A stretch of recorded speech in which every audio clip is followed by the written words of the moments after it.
સમાચારમાં આગળ વધીએ સમાચાર રાજકોટમાંથી એસએનકે સ્કૂલમાં ધોરણ 6 ની વિદ્યાર્થીનીનો છેડતીનો આરોપ ધોરણ 11 ના સિનિયર વિદ્યાર્થીઓ સ્કૂલ બસમાં હેરાન કરતા હોવાનો આરોપ મૂક્યો છે। માતા-પિતાને ગાળો આપતા હોવાની વિદ્યાર્થીનીએ ફરિયાદ કરી। એસએનકે સ્કૂલ તંત્રને વારંવાર ફરિયાદ છતાં કોઈ પગલાં નહીં ભરવાનો દાવો કર્યો। રડતા રડતા ફરિયાદ કરતો વિદ્યાર્થીનીનો વિડિયો સોશિયલ મીડિયા પર વાયરલ થયો છે।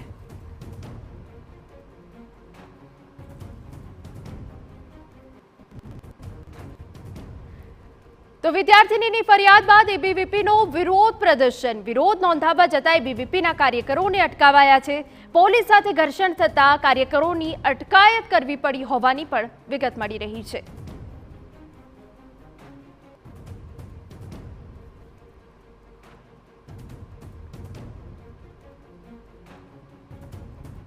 બે મહિનાથી હાલે છે પણ સ્કૂલે કોઈ એક્શન નથી લીધો। 11th સ્ટેન્ડર્ડના છોકરાઓ એમને બુલી કરે છે અને અમારી ઉપર રોજ રોપ જમાવે છે, જેમ ભાવે અમારા મા બાપને કહે છે।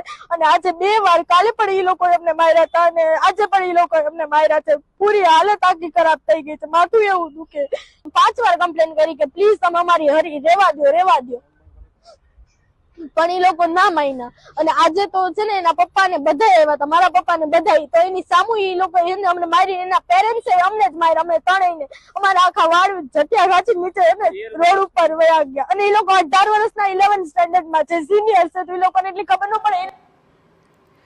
તો આખરે આ સમગ્ર મામલો બન્યો શું છે? અમારા સંવાદદાતા મોહિત ભટ્ટ વધુ વિગતે વાત કરવા જોડાઈ ગયા છે। મોહિત, જે વિડીયો વાયરલ થયો છે એ વિડીયોમાં રડતા રડતા વિદ્યાર્થીનીની પરેશાની સ્પષ્ટપણે જોઈ શકાય છે, એ દર્દ મહેસૂસ કરી શકાય છે। આ કંઈ આજકાલનો મામલો નથી, સતત 2 મહિનાથી હેરાનગતિ થતી હતી, સંચાલકોએ આંખ આડા કાન કરી દીધા। સમગ્ર મામલો છે શું?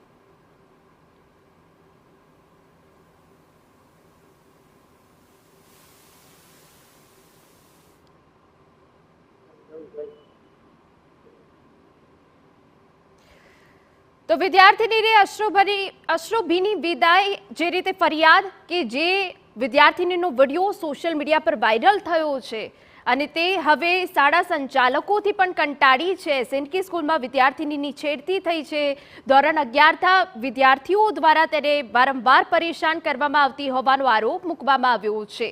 અને આપને જણાવી દે કે રડતા રડતા ફરિયાદ કરતો વિદ્યાર્થીનીનો વિડીયો જે સોશિયલ મીડિયા પર વાયરલ થયો છે અને આ સ્કૂલમાં એબીવીપી દ્વારા વિરોધ પણ કરવામાં આવ્યો, પરંતુ પોલીસ દ્વારા તેમની અટકાયત કરવામાં આવી છે। આજકાલનો આ સમગ્ર મામલો નથી, પરંતુ સતત 2 મહિનાથી આ પ્રકારની પરેશાની થતી હતી। અમારા સંવાદદાતા મોહિત ભટ્ટ ફરી એક વખત અમારી સાથે જોડાઈ ગયા છે। મોહિત, આખરે મામલો શું છે સમગ્ર?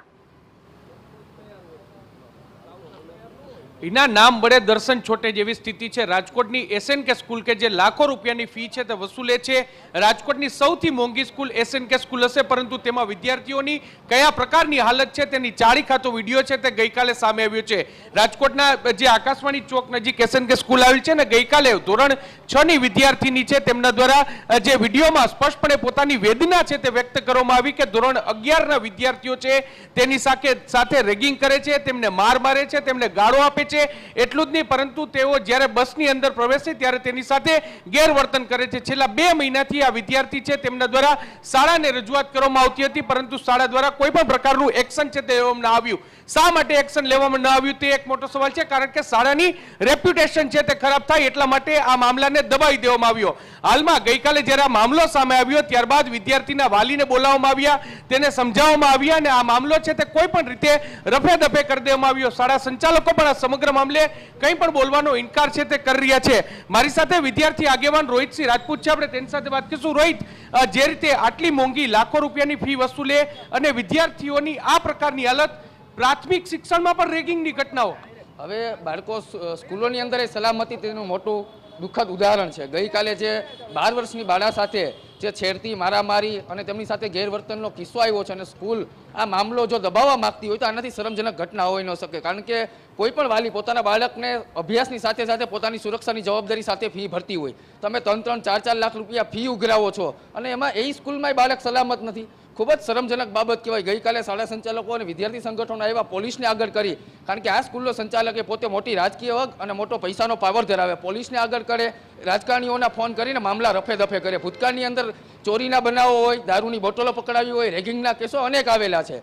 એટલે વાલીઓ માટે ચિંતાનો વિષય એ કે મોટી ફી ભરવાથી તમારા બાળકનો વિકાસ નથી, આની અંદર તમારું બાળક બગડે છે, બાળકો સાથે ન કરવાના એવા વર્તન થઈ રહ્યા છે, ત્યારે જિલ્લા શિક્ષણ અધિકારીએ સામેથી બહાર આવવું જોઈએ અને તપાસ કમિટીનું ગઠન કરી વિદ્યાર્થીને ન્યાય હોવો જોઈએ. અત્યારે વાલી એમ કહે છે કે અમારે સંચાલકો સાથે સમજાવટ થઈ ગઈ છે, પરંતુ આ સમાજ માટે ચિંતાનો વિષય છે. એક વાલી જો આવી સમજાવટ કરી લે તો સમાજની અંદર આવા અનેક બહાર કિસ્સાઓ આવવાના છે. એટલે અમે આ બાબતે આજે જિલ્લા શિક્ષણ અધિકારીને મળવાના છે. આ બાબતે જ્યાં સુધી જે જવાબદાર વિદ્યાર્થીઓ એની ઉપર એક્શન નહીં લેવામાં આવે તો અમે કોંગ્રેસ આ SNK સ્કૂલ ઉપર મોરચો માંડી અને ઉગ્ર આંદોલન કરવાની અમે તૈયારી થઈ. ઉગ્ર આંદોલન કરશે. આપણી સાથે એક વાલી પણ છે. શું કહેશો, તમારું બાળક છે તે લાખો રૂપિયાની ફી ભરીને સ્કૂલમાં અભ્યાસ કરતું હોય તેની સાથે આ પ્રકારની ઘટના બને કેટલું યોગ્ય છે? આ શરમજનક કૃત્ય કહેવાય. જે સ્કૂલના માલિકો છે તેને પૂરી રીતે આની માહિતી મેળવવી જોઈએ અને આવા કૃત્ય ન થવા જોઈએ. આપણે અહીંયા સ્કૂલમાં બાળકને શિક્ષણ માટે મોકલીએ છીએ અને અહીંયા નહિત નવા અનુભવ થાય તો આ એક ચિંતાનો વિષય કહેવાય અને આ સારું યોગ્ય ન લાગે. સારામાં સારી સ્કૂલ છે તો એ પ્રમાણે એનું વર્તન હોવું જરૂરી છે. સ્પષ્ટપણે શાળા છે તે પોતાની આબરૂ બચાવવા માટે, પોતાની રેપ્યુટેશન બચાવવા માટે આ મામલાને રફે દફે કરી રહી છે. ગઈકાલે જ્યારે વિદ્યાર્થીઓ છે તે પોલીસ સ્ટેશન સુધી પહોંચ્યા અને ત્યારબાદ વાલીઓ જે શાળા સંચાલક છે તે જાગ્યા અને વાલીને બોલાવી અને તેની સાથે તેમને સમજાવટ કરી લીધી અને તેમના પ્રશ્નનું સમાધાન થઈ ગયાનો દાવો કરી દીધો. પરંતુ સવાલ એ વાત તો થઈ રહ્યો છે કે 2 મહિના સુધી આ પ્રકારની ઘટના બનતી હતી તો તેના માટે જવાબદાર કોણ? એ વિદ્યાર્થીઓ ધોરણ 11 ના સિનિયર વિદ્યાર્થીઓ દ્વારા આ છેડતી થઈ હોવાની વિગતો મળી રહી છે કે જ્યાં હેરાન કરતા હતા, તેને પરેશાન કરતા હતા, માતા પિતાને ગાળો આપતા હોવાની ફરિયાદ છે. ત્યારે 2 મહિનાથી આ પ્રકારની રજૂઆત કરવામાં આવી છે પરંતુ છતાં કોઈ કાર્યવાહી નથી થઈ.